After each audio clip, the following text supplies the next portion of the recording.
bonjour, bonsoir et bienvenue à un autre épisode des Antipodes de la lutte. Pat Laprade, KR, Kevin Raphaël. Yes, achetez vos billets sans restriction chrono, 11 septembre, espace diffusion, Casey Diamond face à Indy Hartwell pour le titre, sans restriction, féminin, le tout premier, le inaugural, le moment le historique. Pas le Ino, mais le Uno. Le Evolu inaugural. Achetez vos billets, ça va être une soirée mémorable. On a plein de belles surprises tout au cours de la soirée pour vous. Donc, espace diffusion, vous allez là-dessus, puis vous achetez vos billets. Sinon, Kurt Angle. Là, maintenant que la classique est finie. Ouais. Félicitations pour la classique, en fait. Merci. 50 000. Merci à toi. 50 000 d'amassés pour la Fondation Les Canadiens de Montréal pour l'enfance. T'as scoré un but. Okay. Ça a été une belle journée. Parfait. Ça a été une super belle journée. Merci. Bon. Maintenant que la classique est finie. Je me suis couché tôt. Contrairement à d'autres classiques. Il faisait trop chaud, man. Il faisait ben trop chaud, là. C'était terrible. Du monde s'en allait à Chambly. J'étais juste... Hey, on est à Brossard, j'habite à Pointeau, là, vous avez m'oublié. Non, il faisait trop chaud. Bon, ouais, Kurt Angle. Ouais. Kurt Angle, 27 septembre, Québec. Là, Québec ont un Raw, sont excités. Vous avez eu CM Punk. Vous avez vu AJ Styles. Ça fait combien de temps que vous n'avez pas vu Kurt Angle? Ouais. Tout à fait. Ben, on l'avait trouvé, le nom. 17 ans. C'est ça. Il y a 17 ans, sais-tu j'étais où, Pat? Il y a 17 ans, écoute... j'étais un premier football athlete. Ah, mon Dieu, oui. Premier. Je me mets en forme. Je suis au gym.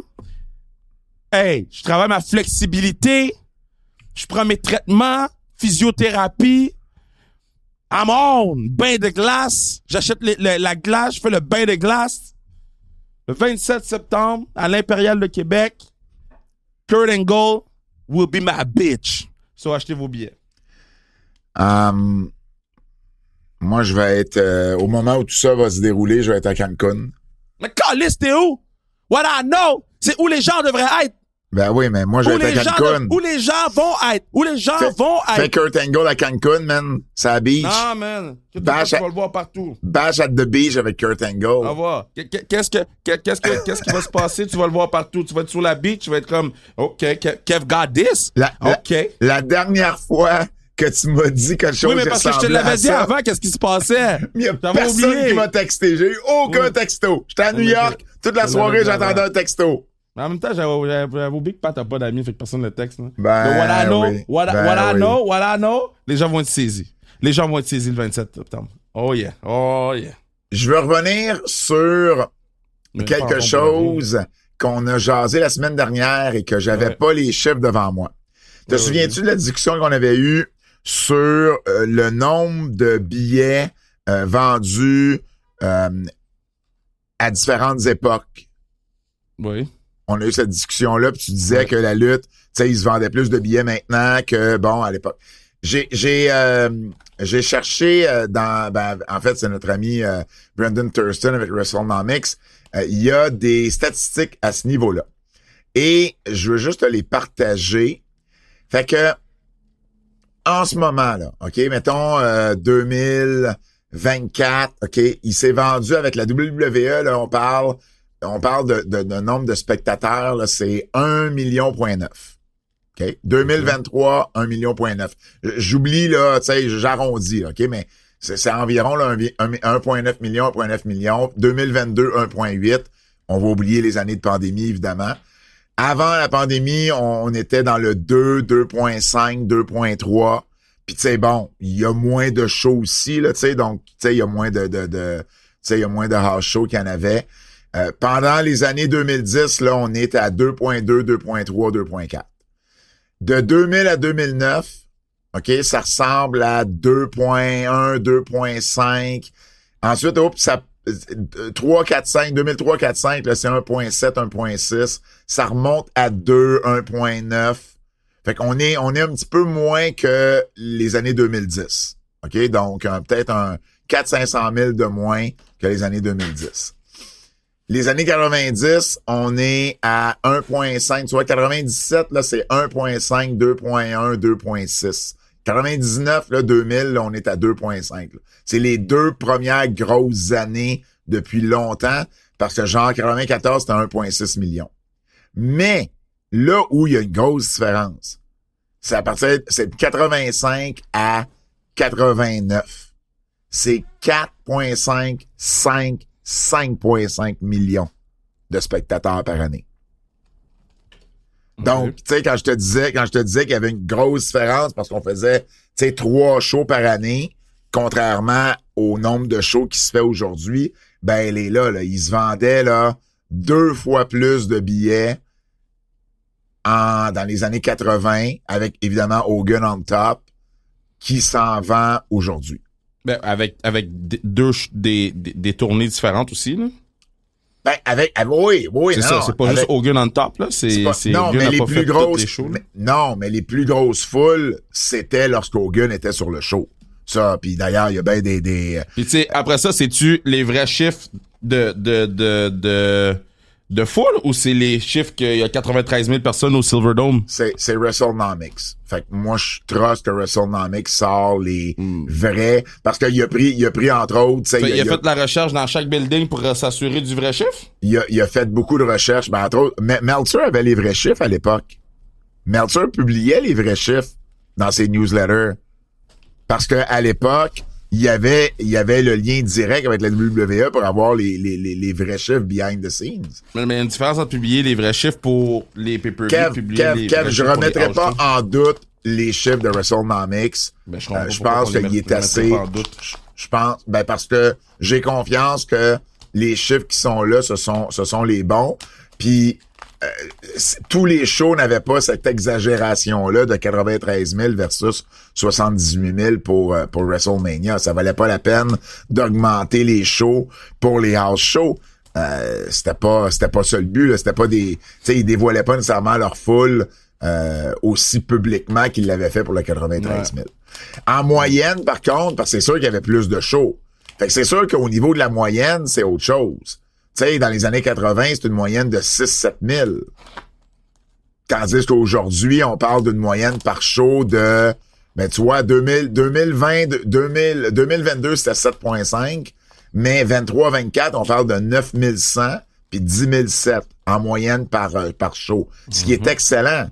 Ça, on n'a pas vu ça, là, ce genre de moyenne-là, depuis l'ère Attitude. 98, 99, 2000, 2001, là, écoute les moyennes, 10 600, 12 300, 11 800, 10 200. Puis, il parle-tu du gross, l'argent que j'ai pas fait les recherches pour ça. Ben, c'est sûr qu'au niveau de l'argent, si tu prends juste argent pour argent puis que tu calcules pas l'inflation, c'est sûr et certain que tu calcules l'inflation. Oui, non, mais c'est ça, je te dis. Mais le billet reste quand même, il est plus cher aujourd'hui, même avec l'inflation que ça coûtait avant. Là. Ah, non. Ça, c'est définitif, mais j'ai pas les chiffres. C'est sûr que si tu vends 10 000 billets en moyenne aujourd'hui, avec une hausse de prix, ben, c'est sûr qu'ils font plus d'argent aujourd'hui qu'ils le faisaient avant. Là. Ah, ben, même s'il y avait deux fois plus de personnes. Avec 1,9 million, ils font vraiment plus d'argent aujourd'hui qu'ils en faisaient avec 5 millions à l'époque. Ben oui, ça, j'en doute. By the way. J'en doute pas. Le débat était pas là-dessus. Le débat était sur le nombre de spectateurs. Le nombre de personnes qui m'ont écrit, qui m'ont dit, j'ai des enfants, ils connaissent pas Hulk Hogan, ils connaissent tout John Cena, ils ont jamais écouté à lui. Ben, tu vois, moi, c'est drôle que tu me dises ça parce que moi, j'ai quelqu'un qui m'a écrit pour me dire, j'ai sondé mon monde à la maison. Lui, il a 3 enfants entre 14 et 19 ans. Puis sa blonde a 3 enfants entre 15 et 21. Les 6 savent c'est qui Hulk Hogan. Les 3 siens savent c'est qui John Cena parce qu'ils écoutent la lutte. Les 3 de sa blonde ont aucune idée c'est qui John Cena. Ben, moi, je te dis le nombre de personnes qui m'ont écrit. Puis lui, il travaille, puis il dit, j'ai sondé mon monde. C'est un de nos auditeurs. Il dit, on est d'une dizaine de gars au bureau entre 25 et 43 ans, puis je suis le seul à connaître John Cena. Mais tout le monde sait c'est qui Hulk Hogan. Ben, c'est un sondage de marde, là, pas vrai. Ben, c'est pas un sondage de marde, c'est sa réalité à lui. Il habite où? Dans un trou? Ben, Kev, c'est juste pour te montrer. Puis il doit pas être pour le te seul. montrer. Moi, je pourrais. Hey, j'étais à Vicky Mboko. Mais ça aussi, c'est un sondage de marde parce que. Ben, c'est ça que je te dis. ça vaut ce que ça vaut, mais je veux juste te dire que c'est une réalité pareille. Tu vois, John Cena est passé au Popeyes, au centre-ville, tu sais, les affaires de nutrition. Ben, pas de nutrition, mais tu sais, d'entraînement et tout. Puis, eux autres, ils étaient 6 à travailler là-bas, 2 dans la quarantaine, 4 dans la mi-vingtaine. Tout le monde l'a reconnu tout de suite. Il est rentré dans le magasin, là. Tout le monde l'a reconnu tout de suite. Mais, lui, tu vois, dans sa réalité de travail, ils sont une dizaine de gars. Personne ne savait c'était qui John Cena. Nombre de personnes qui m'ont écrit pour me dire... J'étais avec qui aime beaucoup, là. J'étais dans la loge des familles. Puis le show de lutte s'en venait, là. Fait que, tu sais, les gens me parlaient, puis là, on parlait de c'est arrangé, c'est pas arrangé, whatever. Puis là, ça, il dit... arrangé? De quoi tu parles? Hein? Comment ça, c'est pas arrangé? De quoi qu'il parle? Ben non, ben dans ce que c'est des vrais risques qu'ils prennent, tu sais, là, c'est scripté, mais ils prennent des vrais risques, ils se font mal, on avait quand même une grosse discussion. Puis là, il dit, moi, je comprends pas, mon kid, il revient de la garderie, il me parle toujours de John Cena, j'ai jamais entendu, j'ai jamais écouté la lutte avec. Puis sa femme qui était enceinte était là, puis elle a dit, nous, on n'a jamais écouté la lutte, on va jamais écouter la lutte, mais il connaît John Cena, il en parle à la garderie. Fait que, tu sais... Mais c'est correct, je veux juste te dire qu'il y a des réalités différentes. Ben oui, je sais, mais c'est pas de réalité différente. Non, moi, je parle de majorité. Ben, il y a pas de majorité. T'as pas, ton sondage est pas plus valide que le gars qui a parlé à sa dizaine de personnes dans le bureau. Je demandais sur Twitter. Là, sur ben, honnêtement, là, il faudrait demander à une compagnie de sondage de faire ça parce qu'eux autres, ils vont faire selon les barèmes d'un vrai sondage dans différentes catégories d'âge, dans différentes catégories de revenus financiers puis tout ça. Mais je veux dire, je n'aurais pas demandé à Léger Marketing de faire un sondage là-dessus. Alors, sur ce, les nouvelles. Bon, la WWE est venue au Québec. 2 gros shows, vendredi à SmackDown à Montréal et lundi dernier, le Raw à Québec. Bon, évidemment, pour la première fois, ça t'a-tu fait bizarre, au final, de pas être là? Puis de voir, tu sais, plein de photos puis plein de monde sur nos réseaux sociaux. Bon, moi, j'ai pas de mots faux dans la vie, là, fait que je travaille pas de quoi? J'ai pas de fear of missing out, là. Fait que j'étais comme bah ok, on n'est pas là, on non, je sais bien. Mais tu sais, j'essayais de me rappeler la dernière fois que la WWE était venue ici, puis que j'étais pas là. Puis je pense que c'est un show, genre j'étais à Shimmer une fois puis j'en avais manqué un. Mais dans les 10, peut-être même, 10-12 dernières années, j'en ai pas manqué beaucoup des shows de la WWE. Mais bon, notre réalité, c'est qu'on travaillait. Fait que on travaillait. Qu'est-ce que t'as pensé des 2 shows? Québec était 100 fois plus en fuego que Montréal, là. Québec, là, vous m'avez fait capoter, man. J'ai dit, ça a commencé fort, là. La première heure de Québec, là, elle était vraiment, vraiment, vraiment hot. Puis après ça, on peut pas comparer la première heure de Québec puis la première heure de Montréal parce que John a fait une promo de 15-16 minutes qui était emotional puis toutes ces affaires-là. Puis, tu sais, ça a parti fort quand John Cena, tu sais, toutes ces affaires-là. Mais reste que, wow. Moi, j'ai trouvé la foule de Montréal plus constante. Québec, c'est parti fort, puis à un moment donné, ça a die down un petit peu, puis c'est revenu pour le main event. OK. Mais Québec, les chaînes que vous avez sorties, là, c'était impressionnant. Écoute, ça a été ça, mon article dans le Journal de Québec d'aujourd'hui, j'en parle. Je nomme carrément les chaînes. Genre, tu sais, ils ont sorti... mange donc de la marde, va chier. Mais moi, c'est pas tant les chats parce que... La créativité derrière ça, j'ai trouvé ça drôle. C'est plus c'était relentless, là, ça lâchait pas, là. Puis c'était bruyant, là. Moi, c'était plus ça que Québec m'a frappé. Montréal, tu sais, je pense que c'est un petit peu plus gros aussi. Mais il y avait une demi-heure de moins à Montréal aussi, tu sais. Fait que quand je dis que ça a die down un petit peu à Québec pendant un bout de temps, mais eux, il y avait une demi-heure de plus que Montréal a pas eu. Puis des fois, ça fait une différence dans une soirée, une demi-heure, là, tu sais, sur l'énergie que la foule va avoir aussi, tu sais. C'est normal. Qu'est-ce que j'allais dire? J'avais parlé de Montréal, de Québec. Je suis venu poser quelque chose, je l'ai oublié. Mais ça a été... Ah oui, dans le ring. Dans le ring, Québec a été supérieur à Montréal, par contre. Oui. Dans le ring, là, pour vrai, tu sais, moi, j'ai adoré le Io Sky. Io Sky et Roxanne Perez, pour moi, ça a été le match de ces deux shows-là, là. Ça a été le meilleur match. Of course, Roxanne Perez again. Ah! C'était, Io Sky aussi, là. Non, je sais, mais elle, là, tu la mets dans n'importe quelle situation, elle frappe des coups de circuit. Ouais. N'importe quelle situation. Moi, je pense que c'est Io Sky qui Mais non. Io Sky, pour moi, est la meilleure worker à WWE C'est les deux. C'est les deux.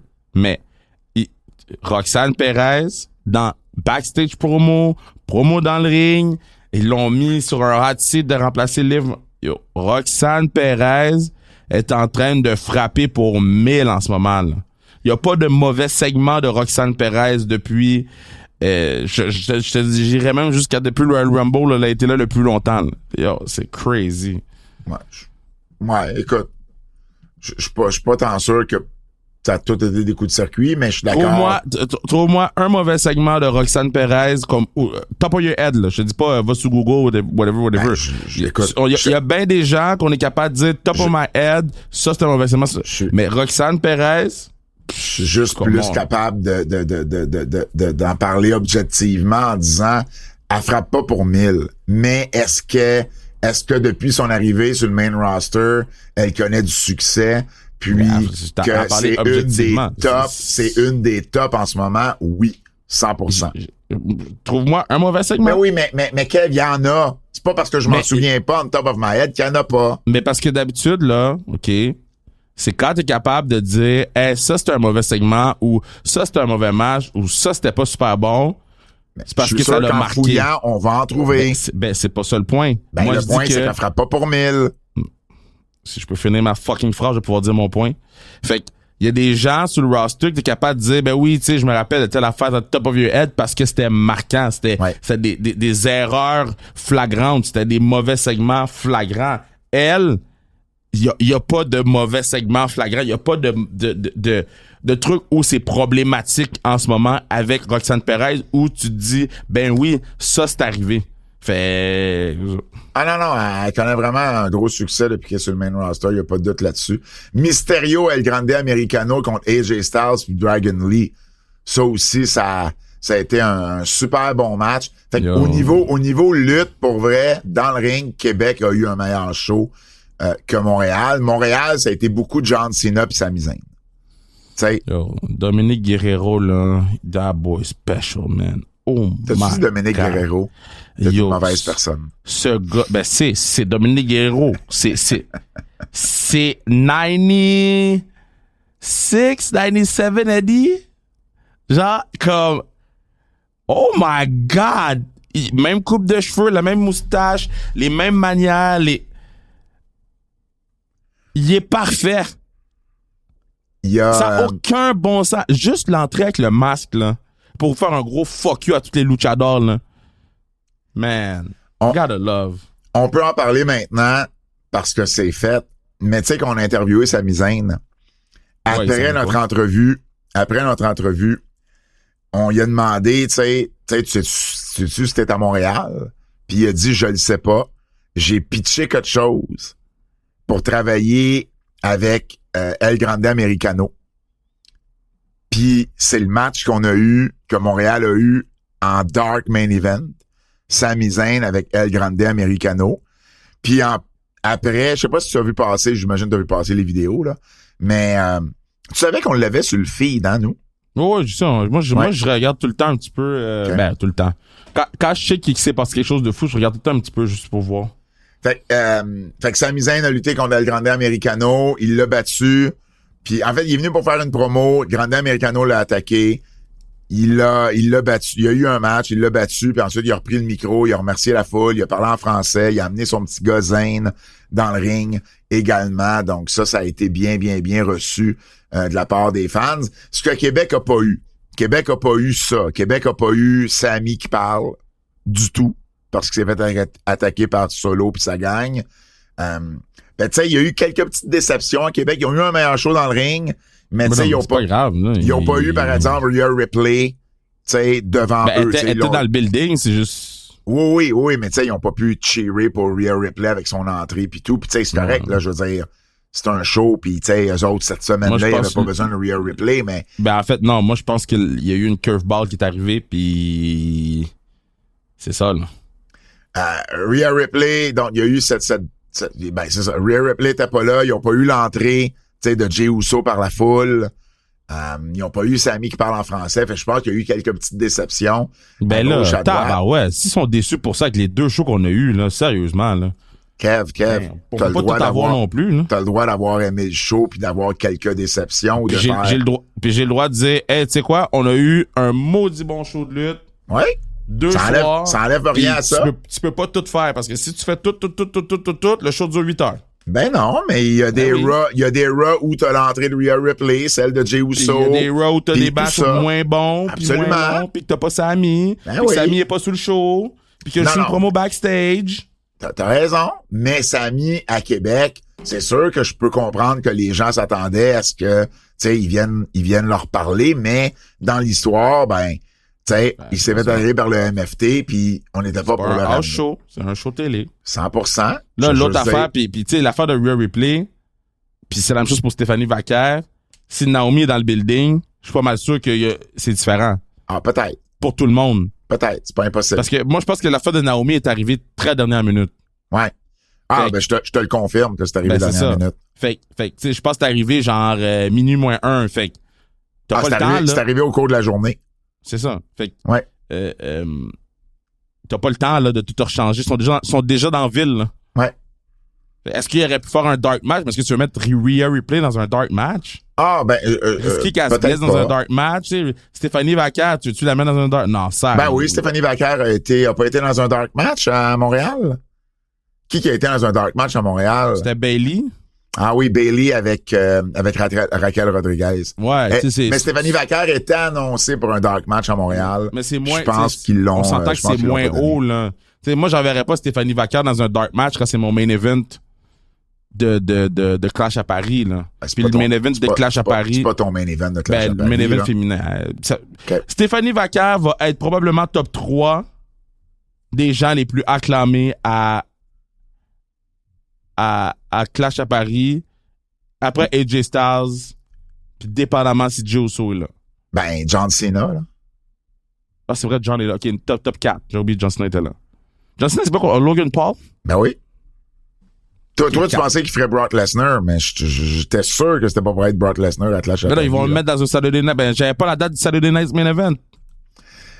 Ça sera pas un Saturday Night Main Event.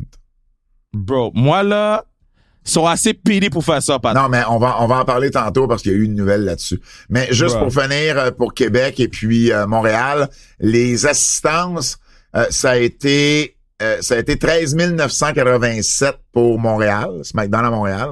Ce qui est très, très bien. Tu vois, la dernière fois que Roy était venu, c'était l'année passée, puis ça a fait 12 709. Fait que la différence de 1200, c'est clairement la présence de John Cena.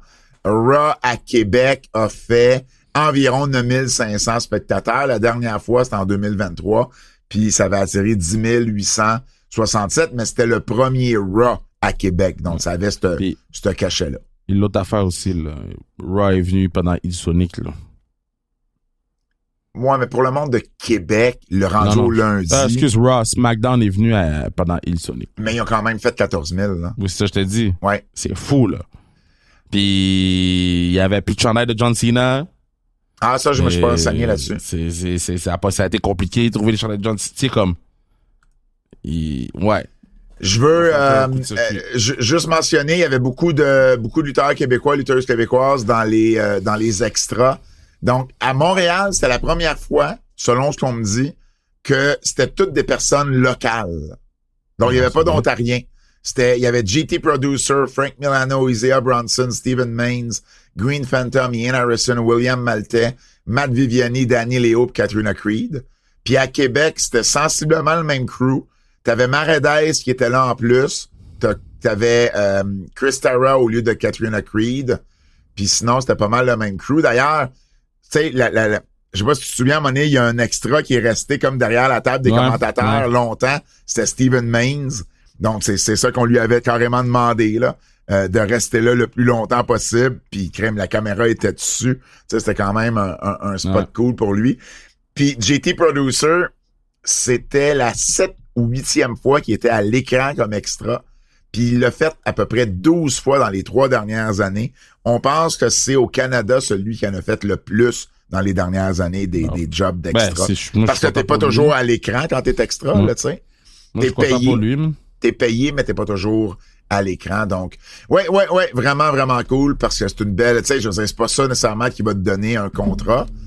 Loin de là. Mais c'est quand même des expériences, tu sais, qui sont super cool. Puis pour certains, c'est, tu sais, peut-être le plus haut qu'ils vont se rendre, entre guillemets, tu sais, dans le monde de la lutte, d'avoir eu la chance, tu sais, d'être backstage à WWE, de travailler avec la grosse production. Donc, c'est toujours des belles puis, tu sais, pouvoir apprendre, pouvoir voir comment c'est roulé un gros show. Ouais. Tu sais, c'est... Ouais.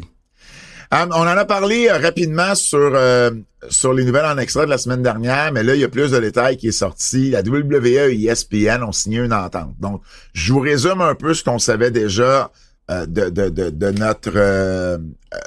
notre Patreon. C'est ESPN, dans le fond, a acheté les droits de tous les PLE de la WWE pour 1,6 milliard sur 5 ans, environ 325 millions par année.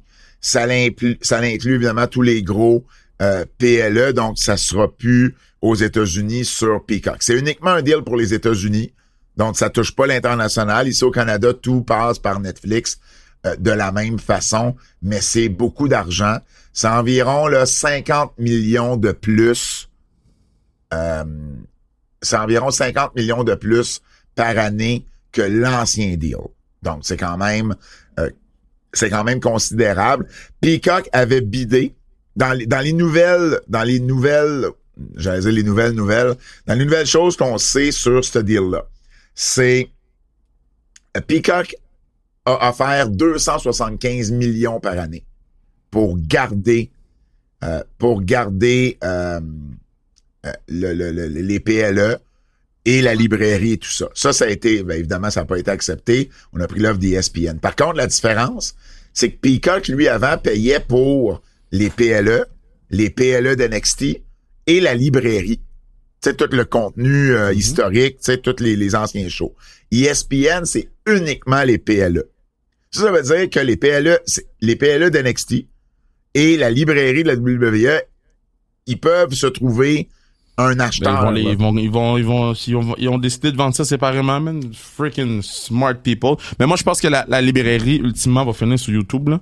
Mais... je pense pas, moi, parce que ESPN a dit qu'il était très, très, très intéressé à l'acheter. Dans le sens que je pense pas qu'il va y avoir la librairie à ESPN puis la librairie sur Amazon Prime.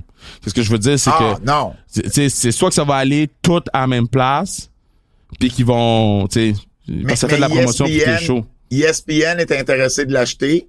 On l'a mentionné publiquement là, qu'on était intéressé d'avoir ce contenu-là. Netflix est également intéressé de l'acheter. Non. Fait que je pense pas que ça va se retrouver sans acheteurs puis qu'ils vont le mettre sur leur propre YouTube. En fait là, qu'est-ce que je pense, qu'est-ce que je veux dire là, c'est que ça arrivera pas. Il y a pas un autre streaming service avec qui font pas affaire qui va rentrer dans le loop. Ça, je suis d'accord avec toi.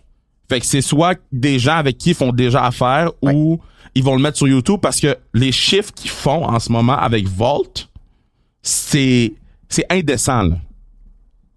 Ça pourrait aussi rester sur Peacock. Parce qu'ils ont quand même des business, tu sais, ils font quand même affaire avec NBC encore. À cause pour moi, c'est un partenaire qu'ils ont déjà. Ouais, exact. Ouais, 100%. 100%.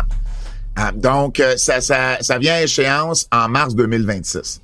Ce qui va être intéressant aussi de voir, c'est les PLE d'NXT aussi. Tu sais, les PLE d'NXT, il va falloir qu'ils se trouvent. Fait que là, ils ont comme 2 entités à vendre. La librairie puis les PLE d'NXT puis ils en font de plus en plus des PLE d'NXT dans une année. Donc, ouais, puis après ça, tu sais, ils ont l'affaire de Paramount avec UFC. Ouais, ben ça c'est une autre affaire, mais c'est juste, gros, là. Ah, mais c'est gros, 100%.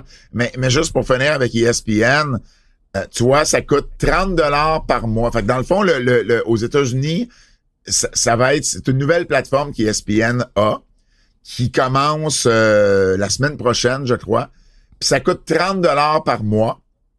Puis t'as, avec ce 30$-là, t'as le contenu qui vient avec cette plateforme-là. Donc, par exemple, ils ont signé la NFL, tu sais, il y a eu la grosse entente entre ESPN puis la NFL, ben, il y a des trucs qui vont se retrouver là-dedans. La seule chose, c'est que là, ce qu'on apprend, c'est qu'il y a aussi des PLE qui pourraient se retrouver sur ESPN, mais ce qu'on parle présentement, c'est peut-être juste la première heure ou deux, et non pas le show au complet. Ouais, mais c'est un appetizer, c'est un teaser pour que tu achètes le show. Un peu comme, mettons, les prelims avec le UFC qui sont à la télé, puis ensuite, t'as le PLE qui suit, donc faut que tu t'abonnes, mettons, faut que tu achètes le pay-per-view. Ben, c'est un peu le même fonctionnement. Ils vont loader les vidéos package, ils vont me donner un gros match, faire les vidéos package, puis après ça va dire, OK, ben, si vous voulez voir les matchs, les vidéos package, il faut acheter le, c'est un peu comme le Potter Channel était à l'époque pour les pay-per-view.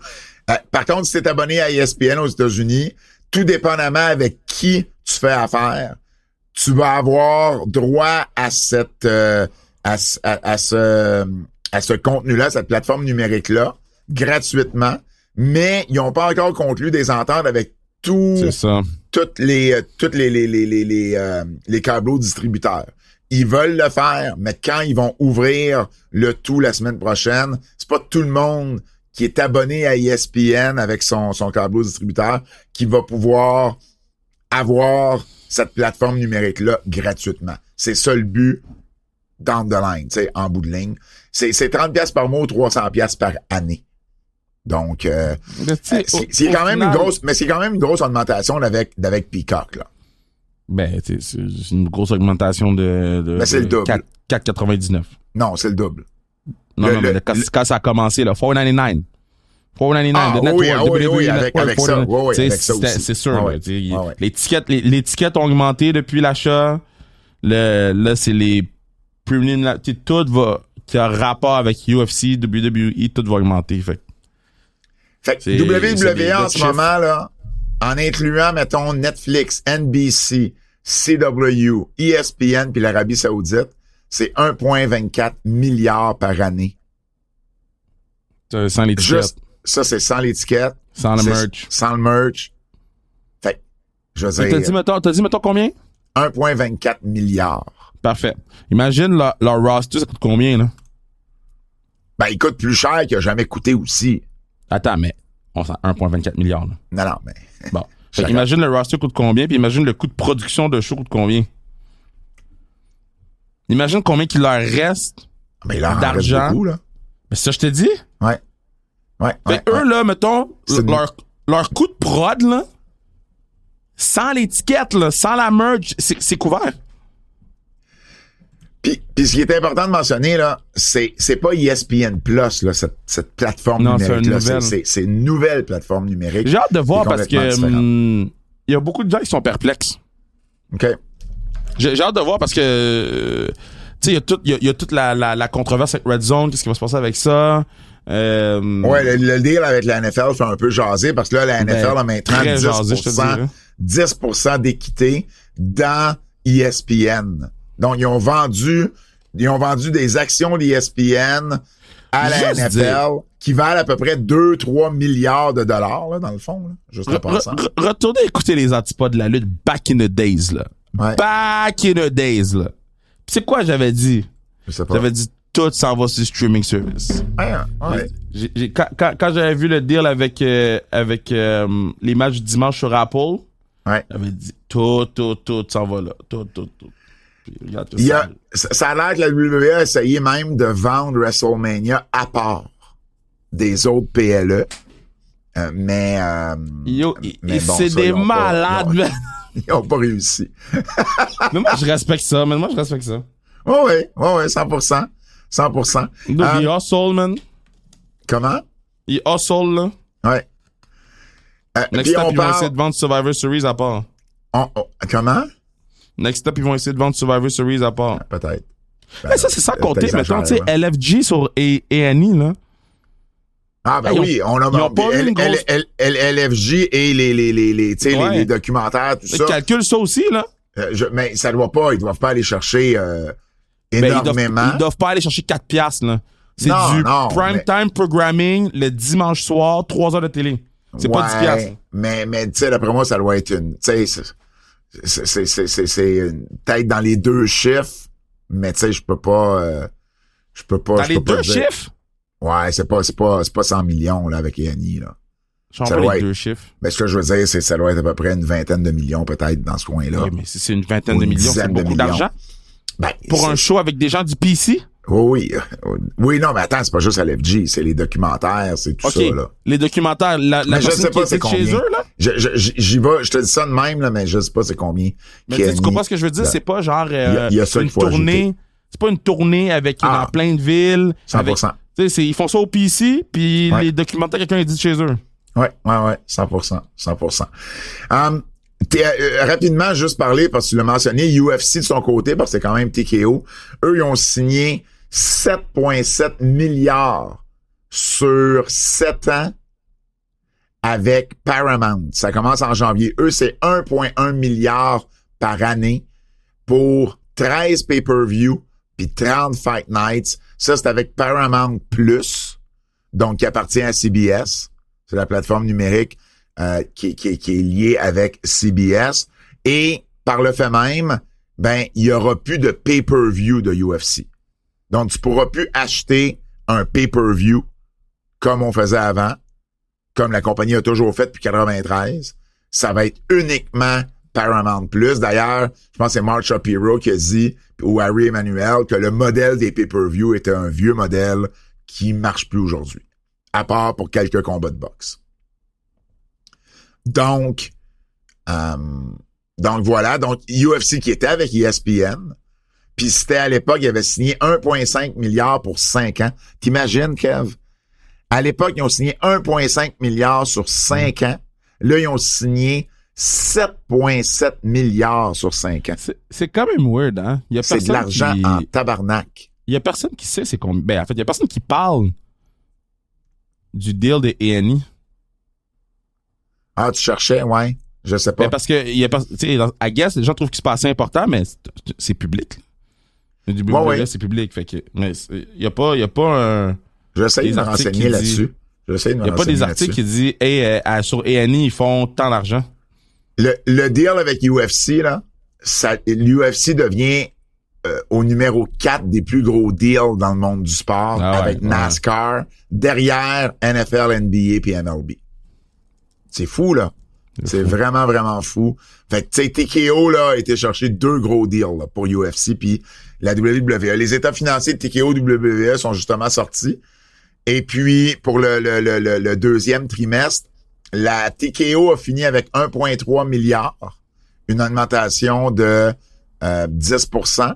La WWE a fini avec 556,2 millions. C'est une augmentation de 99 millions d'avec l'année passée à pareille date.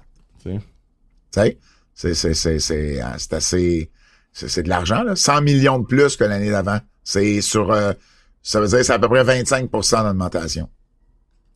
Puis, ça se transforme, là, c'est les media rights qui ont augmenté, 40 millions pour les shows, les live events. On a doublé, on a plus que doublé les partnerships et le marketing. Puis la merch a augmenté aussi d'environ 6 millions. Fait que c'est ce qui fait qu'on est à 556 millions de revenus pour le deuxième trimestre de 2025. C'est des machines à imprimer de l'argent TKO en ce moment. Puis ben c'est ça. Ouais, non, c'est fou. Puis le deal avec ESPN là, c'est pour 12 soirées de pay-per-view en passant. Fait que le deal avec ESPN, c'est 12 PLE et là-dessus WrestleMania et SummerSlam comptent pour 2. Ça veut dire qu'au final, on a 10 PLE. Mais je présume que Royal Rumble va finir un 2 aussi, là. Ben, pas selon cette entente-là. Non, mais éventuellement, là. Ben, je comprends, mais pour l'instant, le deal, il peut toujours être modifié. Il peut toujours être modifié. Mais je serais pas surpris que Royal Rumble devienne un event où samedi, c'est le masculin ou le féminin, puis dimanche, c'est le masculin ou le féminin. Ben, il va falloir que ESPN paye plus. Parce que sur l'entente en ce moment, c'est on vous donne tant d'argent pour 10 PLE. Mais non, mais je sais, mais admettons là qu'ils disent on fait 2 soirs de Royal Rumble, mais on en enlève un. Il pourrait faire ça. Il pourrait faire ça. Il pourrait faire ça. Ou remplacer un des Elimination Chamber. Cette semaine-là, c'est un Saturday Night Main Event. Ils sont capables de manœuvrer. Fait que fait que c'est même pas un PLE par mois, là. C'est 10 PLE au total.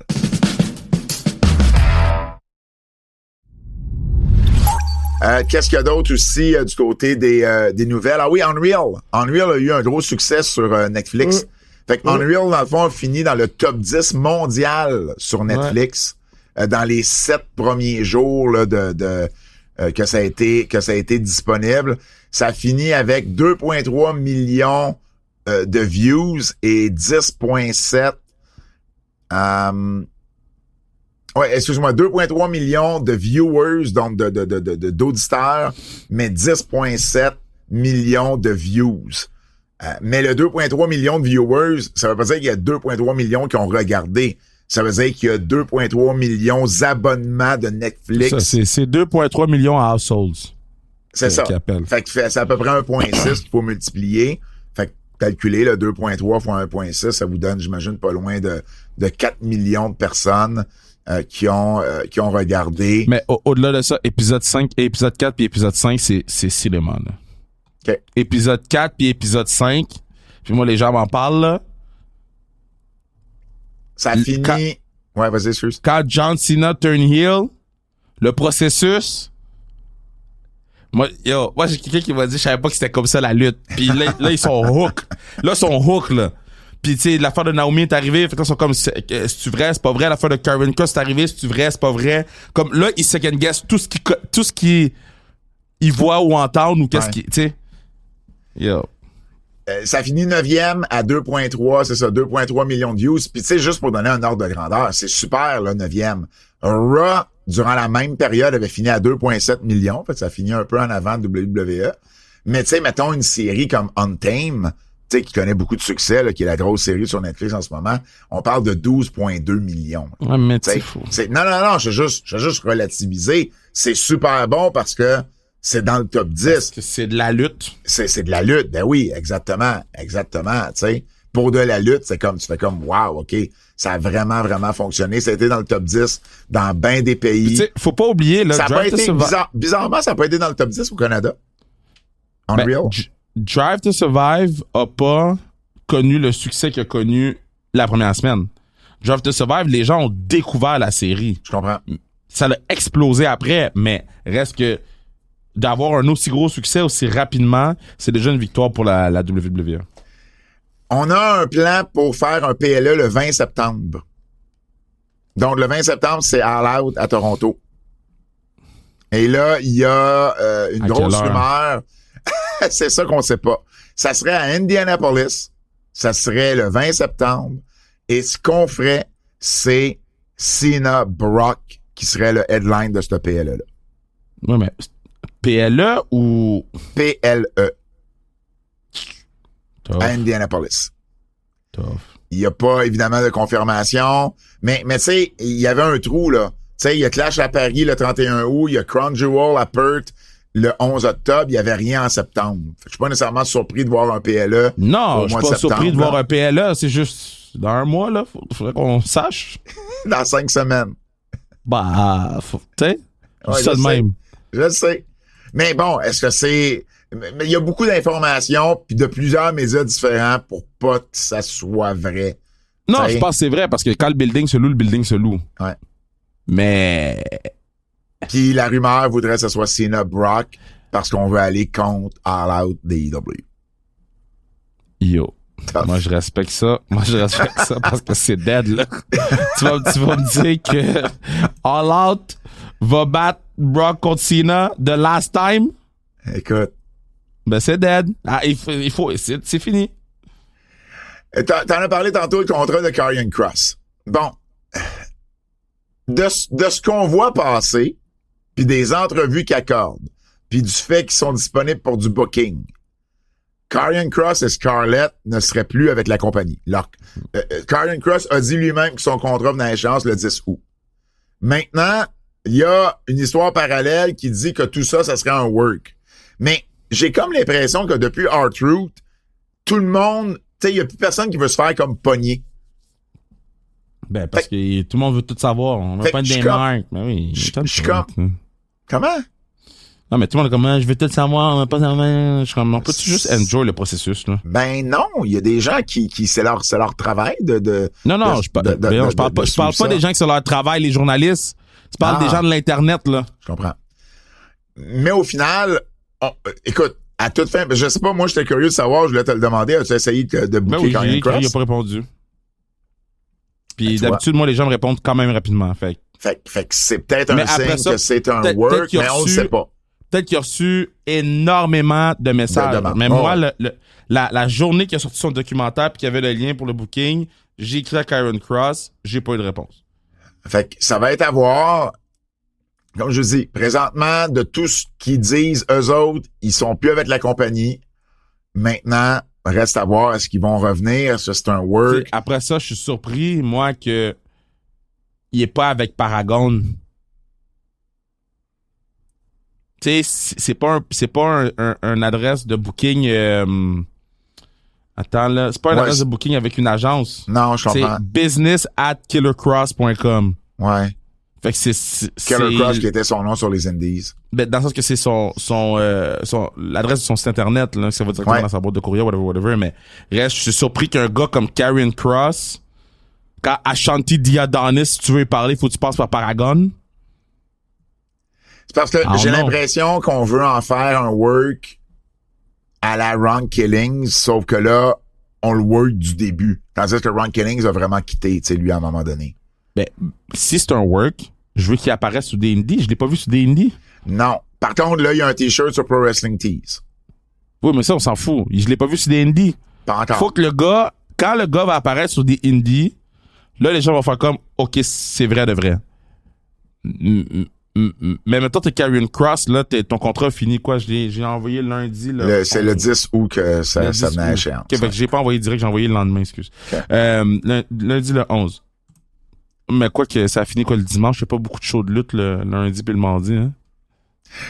Bref, regarde, voyons. Non, c'est ça, exactement. Mais il n'y a pas eu d'annonce non plus qu'une compagnie l'a booké. Check. Moi, en fin de semaine, là, ça va me dicter c'est quoi qui va se passer avec Karrion Kross. Effectivement.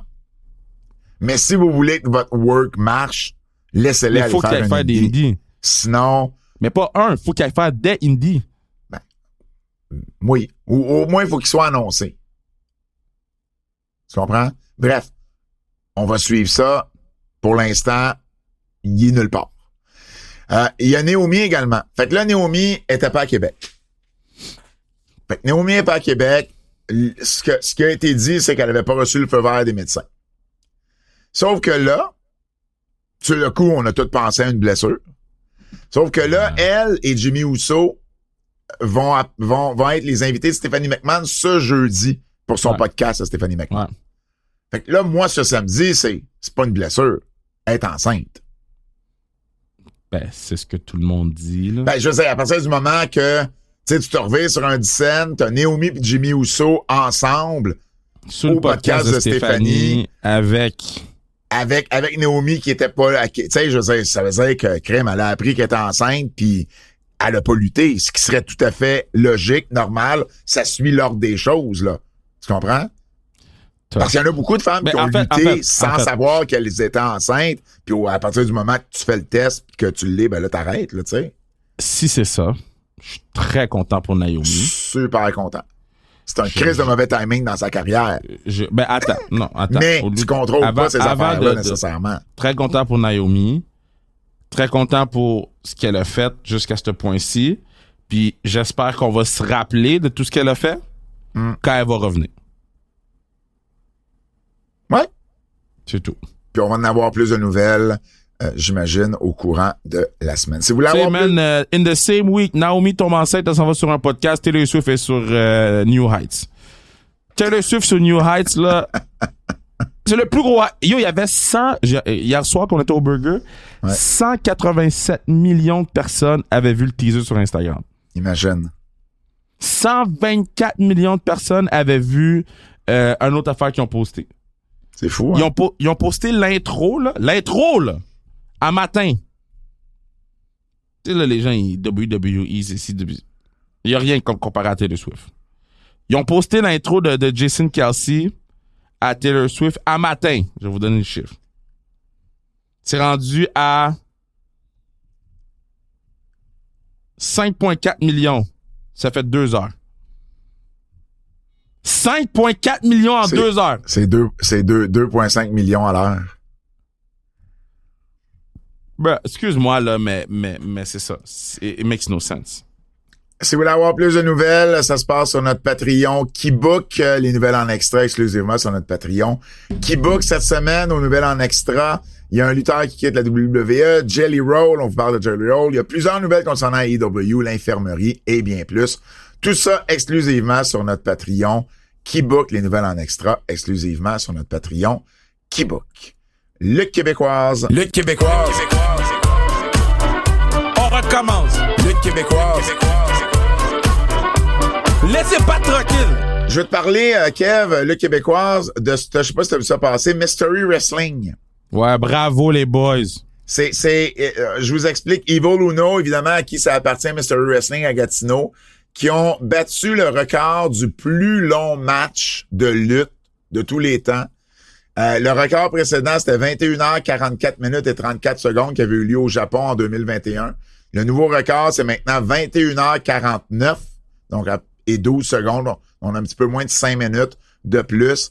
C'était un combat cybernético 11 contre 11 avec élimination, ce qui permettait aux gens, par exemple, d'avoir, tu sais, de faire le relais et d'aller se reposer un peu sur l'apron. Mais c'est vraiment 22 personnes, pas les 22 qui ont fait 21 heures, mais il y en a beaucoup qui ont fait, tu sais, jusqu'au bout. Puis ensuite, les éliminations sont arrivées. C'est Stu Grayson qui a remporté le combat pour son équipe. Il y avait plusieurs lutteurs québécois ou lutteuses québécoises là-dedans, dont Drea Mitchell, Evil Uno, et puis Junior Benito, Mathis May, Tyler Knox, donc Dante Dubois, Katrina Creed. Vraiment, et tout ça pour une bonne cause. Là, ils ont pas fait ça pour le plaisir. Le but, c'était d'amasser des fonds pour la Fondation canadienne du cancer à la mémoire de Frank Morin, qui est le lutteur qui est décédé le 1er avril 2011. Là, tu sais, C4 fait Fighting Back à chaque année en l'honneur de Frank Morin également. Et on a amassé 36 900 $. Bravo. C'était diffusé sur Twitch. Il y avait personne dans la foule. C'était juste sur Twitch. Donc, vraiment, super succès. Un gros félicitations. Ce vendredi, c'est d'ailleurs Fighting Back de C4 pour la Fondation canadienne du cancer. Et tu sais pourquoi ça sera pas dans le livre des records Guinness? Ouais, ça coûtait de l'argent. Ça coûtait 16 000 US pour le faire homologuer. 16 000. C'est la moitié de ce que t'as ramassé pour la fondation. Ça vaut pas la peine, Astic. Ben, ça vaut pas la peine. Ça dépend c'est quoi ton but derrière. Qu'est-ce que tu fais, là? Toi, tu l'aurais-tu fait? T'aurais-tu payé 16 000 US pour être homologué? Je l'aurais payé de ma poche. 16 000? Chris, t'as des poches profondes. Mais non, mais dans le sens que si c'est quelque chose que je veux vraiment, j'aurais pas pris l'argent de la fondation pour le payer. Ah, c'est ça.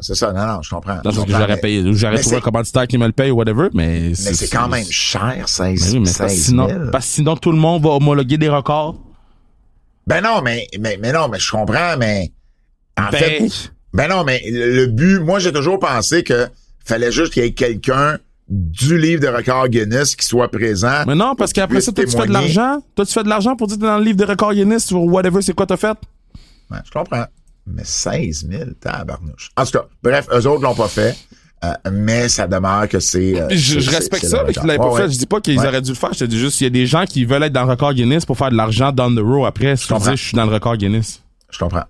La NSPW, c'était samedi, non pas au stade Canac, mais bien au Centre Horizon. On a déplacé l'événement. Tu sais, puis on parlait la semaine passée de la vente de billets au stade Canac qui avait été plus faible. Ce qu'on n'a pas mentionné, c'est à Québec, il y avait un show de lutte lundi là, avec la WWE. Fait que tu sais, c'était peut-être aussi le timing des choses. Bref, au final, ils ont eu 426 personnes au Centre Horizon, ce qui est excellent. Donc, ça a été un mal pour un bien. Le match qu'on me parle, qui est peut-être même parmi les matchs de l'année, c'est le Street Fight Michel Plante qui a conservé son titre contre Lou Farrell, Dylan Donovan et Pee-Wee. Donc, ça a été ça du côté de la NSPW. Le Japon.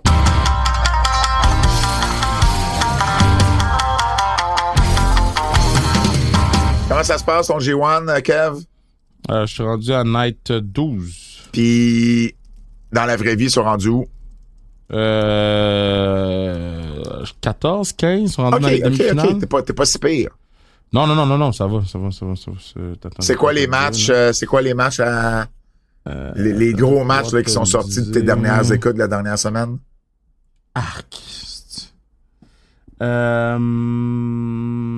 Ben écoute, je vais passer au travers. Ouais, il me reste 1, 2... Je suis en retard de 4 shows. OK. Ça va quand même vite. C'est comme celui de matin, 4 shows. Bon, c'est parti. G1. Ben tu sais, je vais pas aller match par match, mais juste, tu sais, comme... Overall, les matchs qui valent la peine. Konosuke Takeshita, c'est incroyable. C'est un autre niveau, c'est une autre planète. 5/5 face à Yoshihashi, jour 12. Probablement un des pires matchs du tournoi, Great Okan contre Ren Narita. Quel match de vidange, man. C'est une perte de temps. Le Great Okan, il peut pas. House of Torture, c'est de la merde. C'est fini. Shingo Takagi contre Zack Sabre Jr., j'ai mis 4/5, mais je serais pas surpris que les gens mettent 5/5. C'était vraiment, vraiment un bon match dans le main event du jour 12. Jour 11, Taichi Ryohei Oiwa. J'ai fait un hot take dans un de mes articles. J'ai dit que Ryohei Oiwa peut être le Brock Lesnar du Japon. Ce gars-là va gagner mon découverte, je sais pas si on a découverte ou whatever, là, surprise de l'année. Si vous n'avez pas vu de match de Ryohei Oiwa, lui contre Taichi jour 11, holy shit. OK? Le patinet, il a du petit gras de bébé, il est gros comme un bœuf, il est athlétique comme un 205 Live. Ryohei Oiwa, guys. Holy shit. Senada, la seule affaire qui est relevant de Senada, c'est les outfits avec lesquels il rentre. Yota Tsuji, là. Mettons, pis ça, c'est une discussion que j'avais avec moi-même parce que je l'ai écrit dans l'article, pis tu peux pas être un des futurs visages de New Japan puis avoir une bédaine de bière.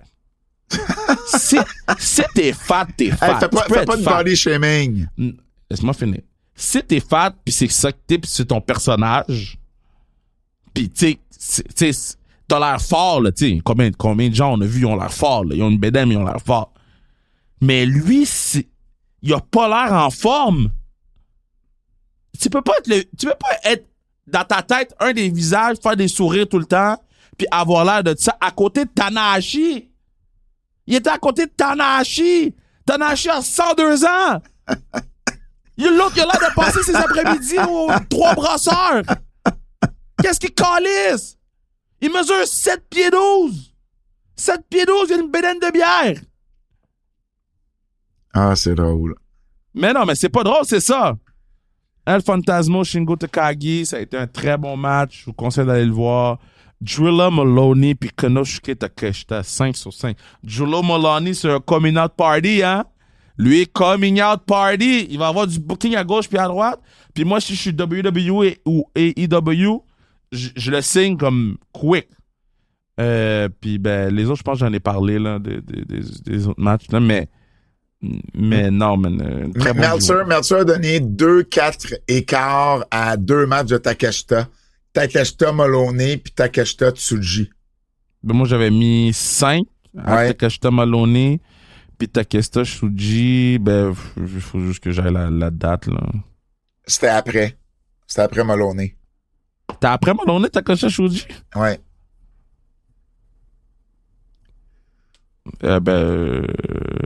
Takeshita, Drilla Maloney. Ah, c'est peut-être le show que j'ai pas vu encore? Ah, peut-être. Non, habituellement, t'es en avance sur Meltzer.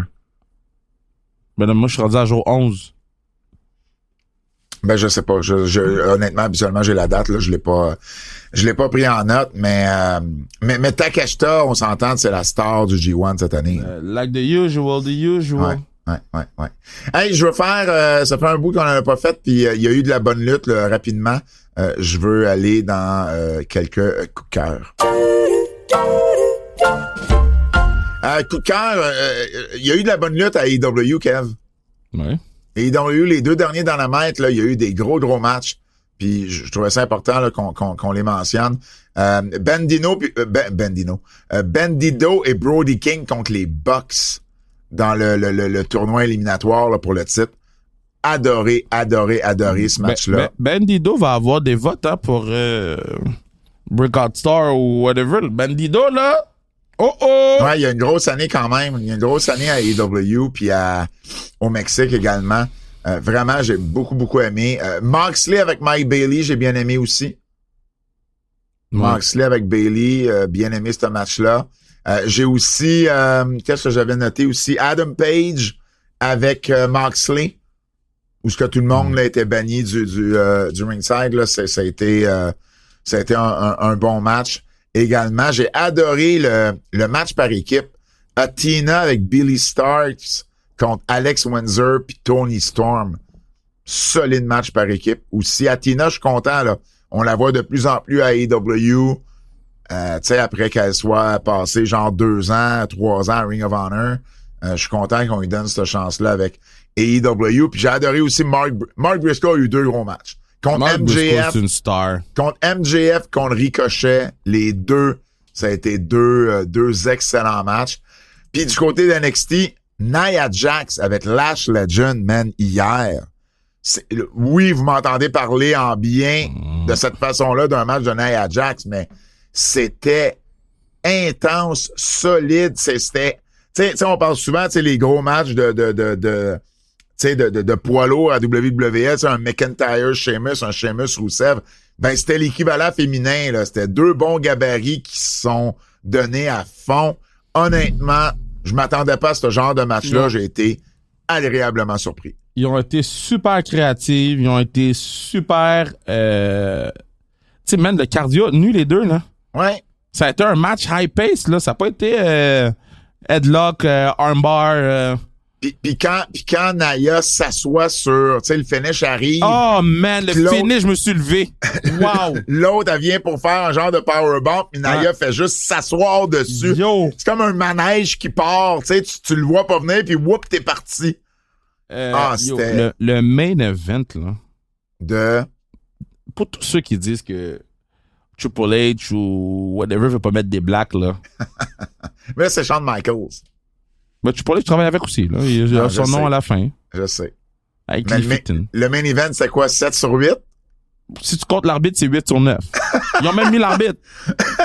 Ils ont dit, tu sais quoi? On fait un cook-out. C'est un cook-out dans le main event. Cutler, t'es invité au cook-out, Cutler. En fait, Cutler est juste là. Cutler, là. OK. T'as dit sur le broadcast, Cutler James dans ce match-là, c'est comme toi, Pat, à classique.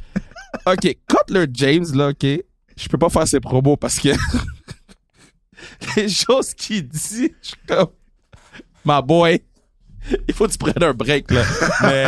mais non, man, ce match-là était fou, là. Ce match-là était fou. Mais j'ai encore plus aimé Nia Jax et Lash Legend. Sérieusement. Oui, j'ai plus aimé, mais le match est quand même fou. Moi, Nia Jax, Lash Legend, là, si j'avais à le noter, c'est un 5 sur 5, là. 10 sur 10, là. C'est vraiment, vraiment bon. Sérieusement, ouais. Prédiction.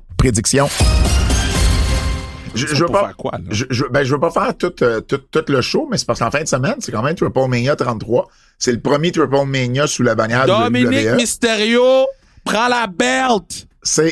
Attends. C'est fini. Dom devient double champion. C'est à 21h sur la chaîne YouTube de la WWE. On a annoncé que Corey Graves et JBL seraient aux commentaires. Ouais.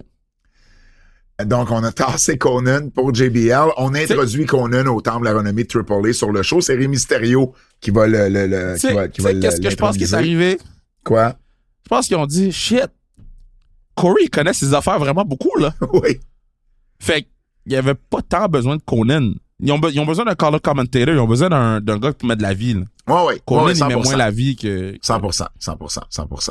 Dominique Mysterio, Dragon Lee, El Grande Americano, à Québec, là, quand ils se sont mis à chanter Ludwig Kaiser pour El Grande Americano, j'ai vraiment ri. Ludwig Vraiment Kaiser ri. est un des gars les plus hauts. El Grande Americano est un des gars les plus over au Mexique. Tout le monde parlait, la gimmick ci, la gimmick ça. C'est une insulte. Dude, les Mexicains l'aiment. Eh oui, il y a des choses qui s'expliquent pas des fois. Donc, ces trois-là Ça s'explique pas, c'est pas de nos affaires, on sait pas, nous. On sait pas, c'est tout. Non, mais c'est pas qu'on sait pas, c'est ce qu'on entendait du Mexique, c'était ça. Mais bon, à partir du moment, c'est pas ça. Ce qu'on entendait du Mexique, de certaines personnes. De certaines personnes. Mais quand ils l'ont mis devant une foule au Mexique, certaines personnes peuvent aller prendre des marches. Ben, c'est correct. T'as le droit de te tromper dans la vie. T'as le droit d'avoir une mauvaise analyse de quelque chose qui va se passer. Ça arrive à tout le monde. Donc, Elio Del Vikingo qui va défendre son titre Triple A Mega contre Dominic Dragon Lee et El Grande Americano. Oui, je suis d'accord que Dominic devrait gagner ce match-là. Mais ça, c'est dom-dom. Il y a un mix tag 3 contre 3, le Judgment Day avec Finn, JD McDonough et Raquel Rodriguez contre Mr. Iguana, Lola Vice. Et j'adore le nom. Je le connais pas, mais il s'appelle Nino Hamburgeressa. Je le connais pas, mais j'ai hâte de le voir. Il y a un street fight pour les titres par équipe Triple A. Les cousins Garza, Los Garza contre Pagano puis Psycho Clown. Puis, il y a également un triple threat pour le titre Reina de Renas, qui est le titre féminin Triple A. Lady Flammer, qui va défendre contre Fabi Apache, qui est une des légendes de la lutte féminine au Mexique. Et Natalia. Je trouve ça intéressant de voir Natalia dans ce match-là. Donc, c'est les matchs avec des... Je trouve ça intéressant. Ben, je trouve ça intéressant parce que Natalia, elle se met à risque. Elle va dans des promotions où elle a jamais été, elle va dans des styles de lutte qu'elle a jamais fait, puis ça, je respecte ça. Non, je respecte beaucoup ça. Il y a une différence entre je respecte ça ou je trouve ça intéressant. Ben, je trouve ça intéressant dans le sens que c'est un mix qui, j'ai hâte de voir ce que ça va sortir, puis on pourrait être surpris aussi. Moi, j'aurais aimé voir Lola Vice dans cette situation. Lola Vice, là, elle a une courbe d'évolution assez spectaculaire, là. Ouais, ben, elle est là quand même, là. Elle est dans le 3 contre 3. Oui, j'aurais aimé ça l'avoir dans le triple threat. Je comprends. Bref, ça, c'est les matchs incluant des lutteurs. Ils ramènent pas Stéphanie Vaquer, hein? WWE. Ils ont pas ramené Stéphanie Vaquer. Ouais, c'est quoi ton point par rapport à ça? Mais moi, je pense que c'est juste une trop grosse star. Ah, OK. Mais c'est fou. Le quiz.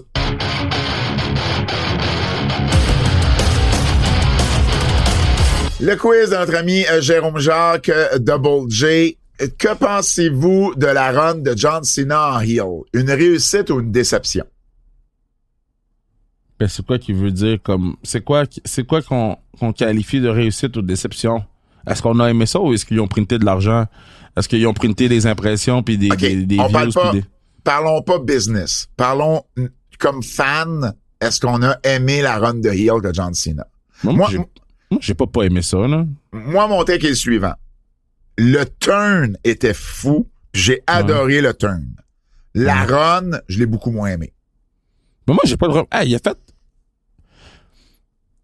Mettons, là, si tu y vas segment par segment où il n'y a pas eu grand segment que Cena, ça n'a pas bien été, là.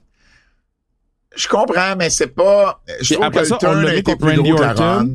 Je trouve que le turn a été plus gros que la run, pareil. Ben, le turn, c'est sûr que ça allait être plus gros que la run. Il a été 20 ans babyface. Mais, puis la run a duré 3 mois, là. Mais c'est justement, puis tu sais, je veux dire, au début, c'était le Rock qui était là, on n'a plus jamais revu le Rock. Mais c'est ça, mais il y a beaucoup d'impondérables, là. Moi, je me concentre sur John Cena. John Cena, est-ce qu'il a livré comme heel? Oui ou non? Est-ce que ses promos étaient tout le temps parfaites? Non. Mais est-ce que ça a toujours mené à quelque chose? Oui. Est-ce qu'on l'a mis dans une situation où il affrontait Randy Orton? Il affrontait R-Truth? Il affrontait CM... Il l'a pas mis dans une situation où il affrontait Cody Rhodes, oui, mais, je sais pas moi, un match frais, là. John Cena, Seth Rollins. John Cena, LA Knight. Fait que si t'avais à dire réussite ou déception, toi, tu dirais réussite? Ben, c'est ça, j'ai de la misère à dire, parce que je trouve que réussite, c'est trop fort, je trouve que déception, c'est trop fort. Ah, je suis pas en désaccord avec ça, par contre. Je suis pas en désaccord avec ça. C'est quand même c'est deux pôles, là. Ouais. Mais. Je pense pas qu'il a échoué, mais je pense pas qu'il y a un diplôme méritas, là. Je pense, t'as raison, vraiment, je suis d'accord avec ça. Si j'avais de bord à dire, je pense un peu plus vers la déception que vers la réussite. mais c'est pas une déception. Tu comprends? Ouais, moi, je pense Mais pas vers la déception. OK. Parce Ouais. que pour être déçu, là, faut vraiment que quelqu'un ait pas bien fait sa job complètement. Quel thème d'entrée de Becky Lynch préférez-vous entre son ancien et son le nouveau est insane. Ah, moi, il va peut-être venir par Grow On Me, mais pour l'instant, c'est son ancien, moi. Ah, ben, j'ai l'habitude de l'entendre. Le nouveau colle avec qui Becky Lynch est. Elle marche sur le beat de la toune. Le nouveau, c'est Becky Lynch. Ben, comme je te dis, je vais peut-être finir par Oh my God, l'apprécier so davantage. Quel événement télévisé a le plus de chances d'arriver dans les prochains mois au Québec entre un SmackDown à Québec ou un Raw à Montréal? Un Raw à Montréal. Un SmackDown à Québec ou un Raw? Ben, l'inverse de ce qui est arrivé en fin de semaine. Avec le 14 000 pour SmackDown, pour John Cena, ils vont venir toujours plus souvent à Montréal qu'à Québec. Moi, je pense qu'un Raw à Montréal a plus de chances d'arriver avant un SmackDown à Québec. Ben, moi, je te dirais, je pense que les Raw vont pas mal tout le temps être à Québec. Les Raw vont pas mal tout le temps être à Québec, puis on va pas mal tout le temps prendre les SmackDown à... Peut-être, si c'est ça qu'ils veulent commencer à faire, mais moi, je serais pas surpris moi, je pense pas que c'est WWE qui va commencer à faire ça. Moi, je pense que c'est la nouvelle réalité de la chose de Netflix qui fait en sorte qu'on va pogner les Raw à Québec puis les SmackDown à Montréal. Ben, ça pourrait être SmackDown à Toronto puis Raw à Montréal, là. Tu comprends? Oui, mais ça, c'est pas ça que je dis. Mais c'est quoi je dis tu à dis? cause de la nouvelle réalité. Je comprends pas la de nouvelle Netflix. réalité. Ouais, on s'en reparlera. À cause de la nouvelle réalité de Netflix, pas mal sûr que ça va être Vidéotron qui va pogner Raw, puis c'est... J'ai aucune idée de quoi tu me parles, là. Fait que moi, je peux pas en parler là. Fait que moi, je te dis... Je vais rester avec mon take que c'est Raw selon Montréal. qu'est-ce qui m'a été expliqué, Okay. moi, je te dis c'est ça qui va arriver. À moins qu'il y ait un changement de philosophie X. Mais s'il y a pas ce changement... Si on est dans la même philosophie qu'en ce moment, ça va être ça. OK. Ça ou ça? Ça ou ça, yeah. C'est ça qui est ça, ou ben non, c'est ça, Ça ou ça, yeah. Choisis d'autres choses, ou ben choisis ça. Ça ou ça de notre ami Sébastien Théberge qui revient après quelques vacances bien méritées. Ça ou ça, Kev? Chaque fois que t'attends à une lumière rouge dans ta voiture, Kadum Blanchard apparaît côté passager et te donne des chops, des patates jusqu'à ce que tu repartes. À chaque fois que t'es à la lumière rouge, Ouais. je vais marcher, je vais prendre un Uber. Ou bien, chaque fois que tu bailles, Dong the Clown apparaît et t'écrase une tarte à la crème au visage. Comme juste pendant qu'on a fait le podcast, Dong t'en aurais au moins crissé 3-4 d'en face. Ça aurait été plus... OK. Regarde. C'est la première fois que je vais faire ça, Seb, mais je vais changer ça. Moi, la fois que j'aille plus quand je baille, là, c'est quand je baille, puis la personne avec qui je suis rentre son doigt dans ma bouche pendant que je baille. Fait que, soit l'affaire de Blanchard, ou soit chaque fois que tu bailles, Dong the Clown rentre son doigt dans ta bouche. OK. Tu prends quoi? Je pense que je prends Blanchard. T'imagines-tu les estis de doigts de Dong the Clown dans ta bouche? Oh, ouais. Chaque fois que tu bailles, là. Mais oui, mais des lumières rouges, t'en pognes combien dans une année? À chaque fois que Kevin Blanchard apparaît pis il te donne des chops, jusqu'à la lumière rouge change. Mais c'est mettons, long des fois, le rouge. Je marcherais. Tu Je marcherais. prendrais le métro. Mais je vais prendre un Uber. non. Je vais prendre un Uber. Tu prends beaucoup trop ton char pour juste complètement changer ta façon de faire. Là. Je prendrais des Uber. OK. Parce que le prix du Uber va équivaloir au prix de la clinique privée que je vais aller pour me faire réparer. Moi, je prends... Si je reviens au take original de Seb... Non, c'est le nouveau take. c'est le nouveau take. Calique. Mais je baille pas tant que ça dans une journée. Hey man, chaque fois, mettons tu bailles 3 fois dans ta journée, là. T'as les Mettons, doigts en dans te la réveillant, bouche. tu bailles. Ouais. En réveillant, tu bailles.